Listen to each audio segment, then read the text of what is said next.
Perfect. Anong ang texture niya? Okay ba? Sobrang okay.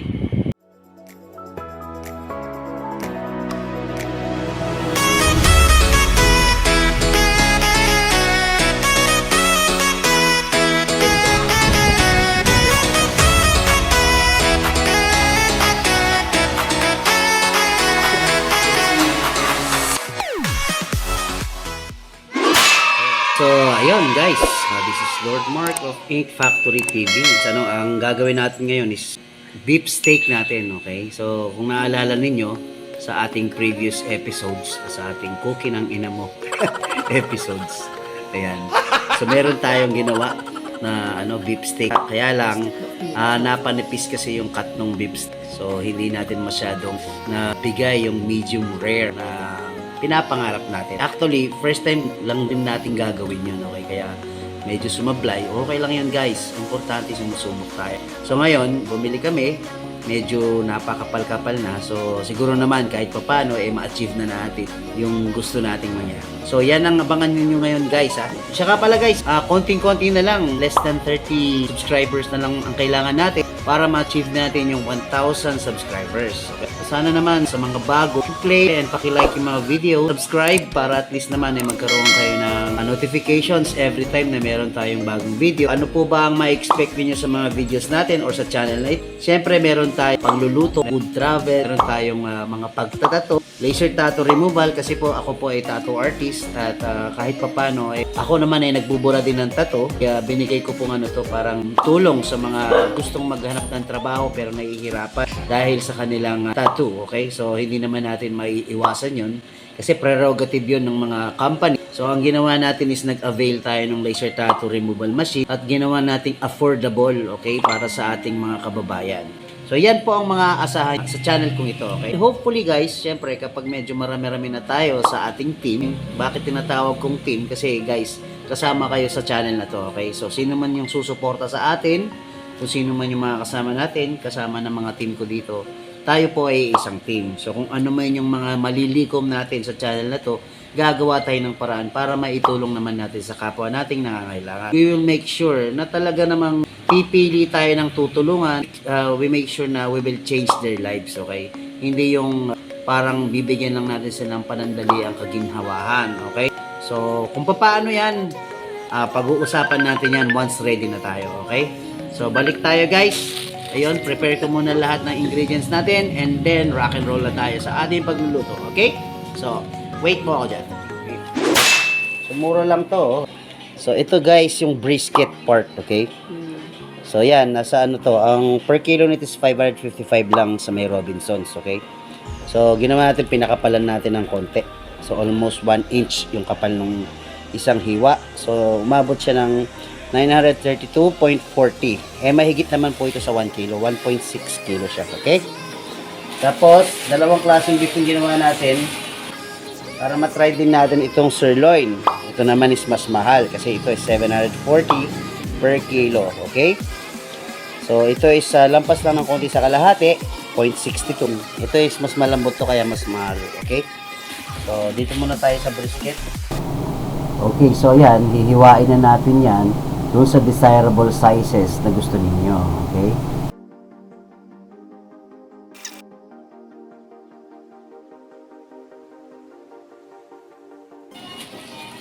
So, ito naman yung brisket. Ay, sorry, sirloin.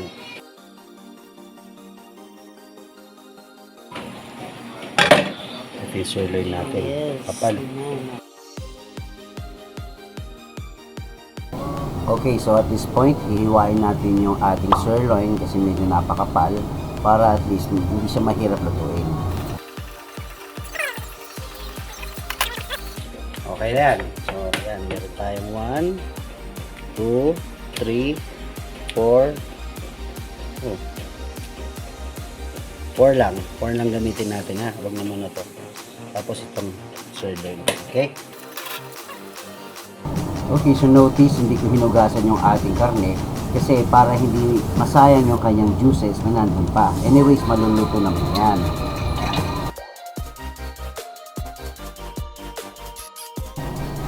So, ayan, lalagay na natin ang asin yan on both sides, okay? So, huwag kayong mag-alangan maglagay ng asin guys kasi makapal naman po yung karne natin. And then, lalagyan nyo rin ng paminta on both sides. Siksikin nyo pong mabuti on each side para siguradong pumasok ang lasa ng asin at ng pepper. So, ayan. Lahat po yan lalagyan natin. Okay? Just do the process all over. Okay?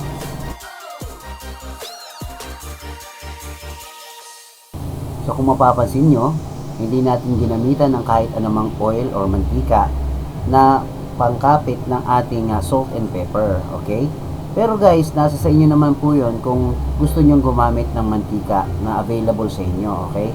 Para sa akin lang, para magamit natin yung sariling mantika ng ating karne sa ating kalan habang niluluto.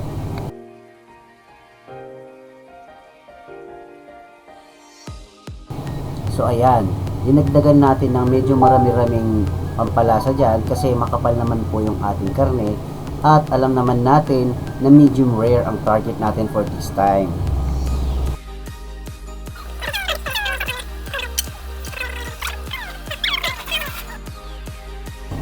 So ayan na guys, bali set aside lang natin ito tapos ihanda na natin yung ating kalan at yung kamatis, okay? So iinit lang natin yan.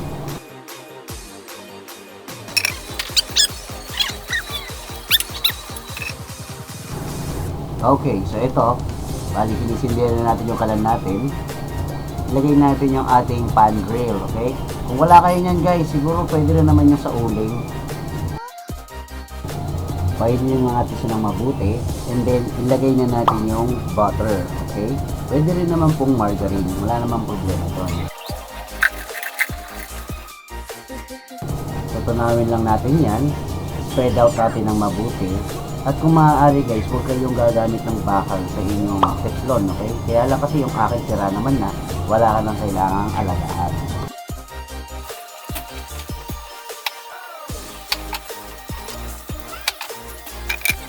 Unahin na natin sirloin, okay? Kiss mo lang. Tapos, itong brisket naman. Yan. Garlic. Yan.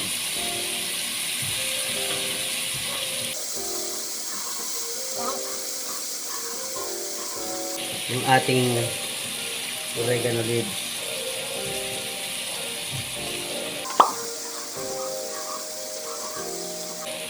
Lagyan na rin natin ng rosemary. Yan. Yan, masarap din yan. So hayaan lang natin siya mga around 7 to 10 minutes bago natin siya ibaliktad. Okay? Huwag natin siyang kulitin guys, huwag natin siyang parating binabaliktad. Okay, ibaliktad na natin. Ibaliktad na.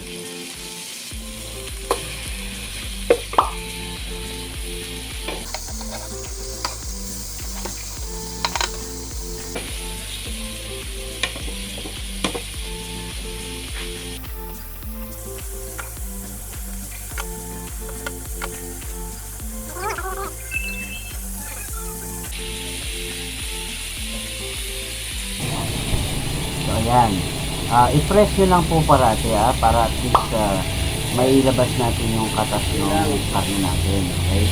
So yan, ganyan lang po guys.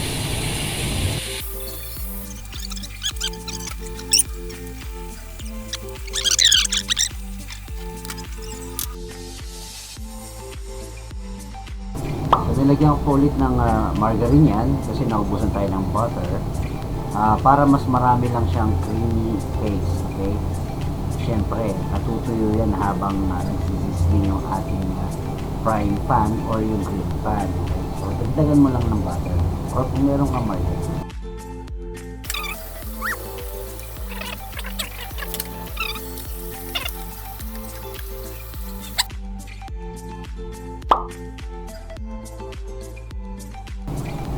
Okay, so ngayon, bali, hinahango ko muna sila lahat para at least matry muna natin kung kailangan pa ba natin silang lutuin pa. And malutunin natin yung iba pang kailangang isalang. Okay? So ayan guys, so kung makikita nyo, sinaside-side natin yung ating karne para maluto din yung sides niya.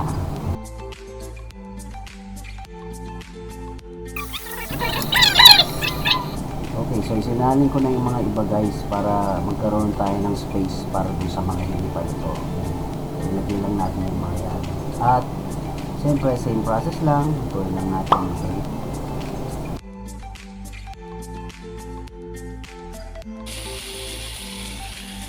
So again guys ito yung ating sirloin. Okay? Ito yung sirloin natin. Tapos ito naman yung briskets natin. Okay? Bago ka na. Pero ko lang. Tuloy-tuloy lang yung proseso para maluto na natin lahat. At syempre, umumpisa na natin ang ating pinakahihintay na titimang portion. Ayan guys. So, baliktad nyo lang hanggang sa maluto. Same process lang po ulit.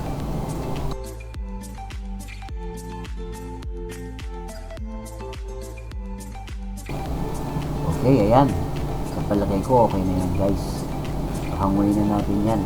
Tapos, handa na natin. Okay? So, check natin. Sana makuha natin yung hinahangad natin yung hair. Ayos. Ang saktong-sakto to. Ayan, hiniwa ko na. Tingnan natin maigi guys kung nakuha ba natin yung medium rare na hinahangad natin. Ayan. Tignan yung mabuti. Yan, napakasarap nito. Ayan. Mukhang kuha naman natin guys yung hinahanap natin na medium rare, okay? Pero nasa sa inyo pa rin yan, i-check nyo mabuti. So ayan, waiting lang tayo.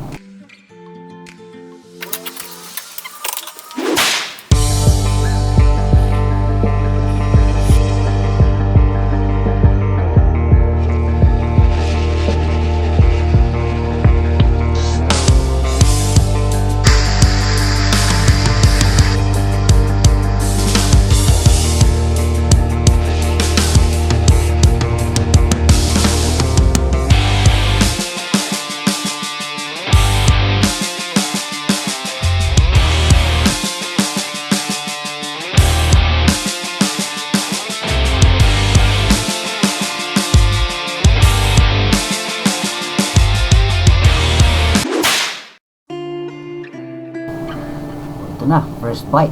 Tara, tikman na natin. Kita yung thumbs up. Ang lambot guys, grabe. Ito yung sirloin guys, grabe. Ang sarap. Subukan natin tong brisket. Tikman naman natin ngayon yung ating brisket. So ayan, nang maigi. Mukhang nakuha naman natin yung medium rare na inaasahan natin guys. Okay? So ayan.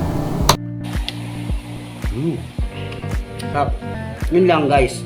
Hindi kasing lambot ng sirloin yung brisket. Kaya no wonder mas mahal ang sirloin.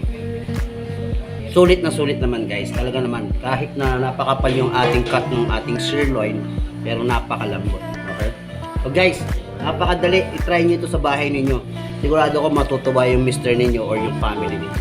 Napakadali guys. So, siguro kung ito kakainin nyo sa labas, sa mga restaurant o sa mga steakhouse, gagastos kayo malamang mga sa 3,000 to 5,000 yan guys. Pero nakita nyo naman, itong niluto ko is halos 1 kilo lang to kasi yung iba nating karne, tinabi ko muna. Sobrang dami na yun, okay? Kasi ilan lang naman kami dito, 4 lang yata kami. Hindi namin mauubos, sayang naman, okay? Ito guys, tingnan nyo mabuti. Ang dami na yan. So, pwede na yan sa isang family, okay? Siyempre, bukod sa steak, mag-ready ka ng carbonara, mag-ready ka ng ibang putahe, okay? Para at least naman, mapaganda ninyo yung handaan ninyo. Pwede sigurong kanin. Okay, ikaw nang bahala. Mashed potato. Okay? Perfect yan guys. Lagyan mo yan ng gulay sa sidings. I-blanch mo lang yung gulay. Pwede na yan. Okay? So guys again napakamura lang. I-try ninyo. Ito yung sirloin. Ito yung brisket. Okay. So ilalagay ko dyan mamaya yung ating mga ingredients. I-screenshot nyo na lang. Okay? So guys, maraming salamat. Again, this is Lord Mark of Ink Factory TV. Sana po na-enjoy nyo ito.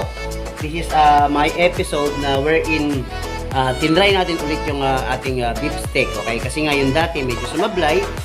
dahil po napanipis yung cut. This time guys, perfect siya, medium rare. Okay? Maraming salamat ulit.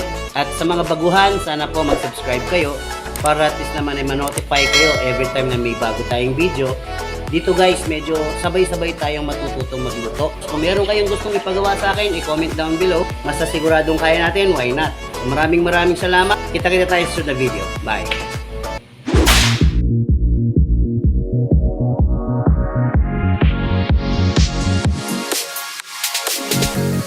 My cookies sweet like lollipops. Fresh in the morning, welcome to my candy shop. 미루꾸라데 flavors on your lips. 새콤한 going on a bubble tea trip.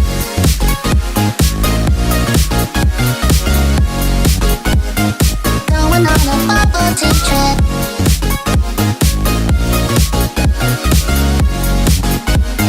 Sugary no peccan mix.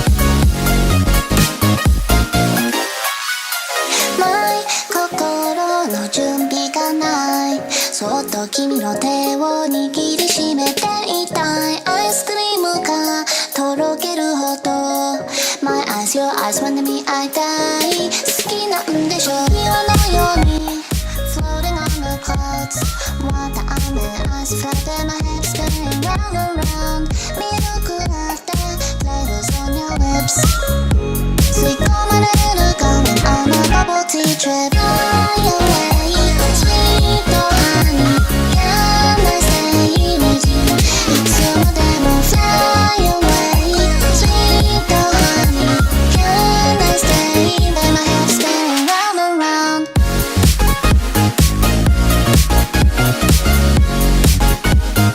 Going on a bubble tea trip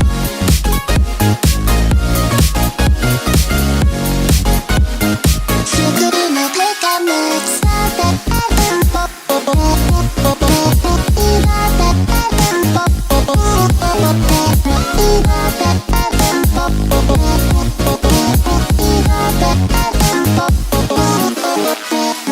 My 心の準備がないそっと君の手を握りしめていたいアイスクリームがとろけるほど My eyes, your eyes まで見合いたい好きなんでしょ岩のように Floating on the clouds また雨 Eyes flooded my head spinning round and round Then maglagay ka lang guys ng fruits para hindi naman kayo nauumay.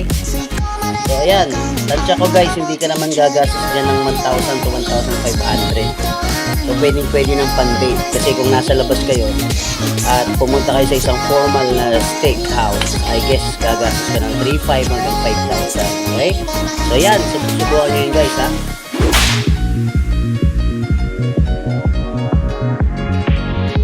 Going on a bubble tea trip My cookies sweet like lollipops Fresh in the morning, welcome to my candy shop 미루꾸라데 flavors on your lips 새콤한 going on a bubble tea trip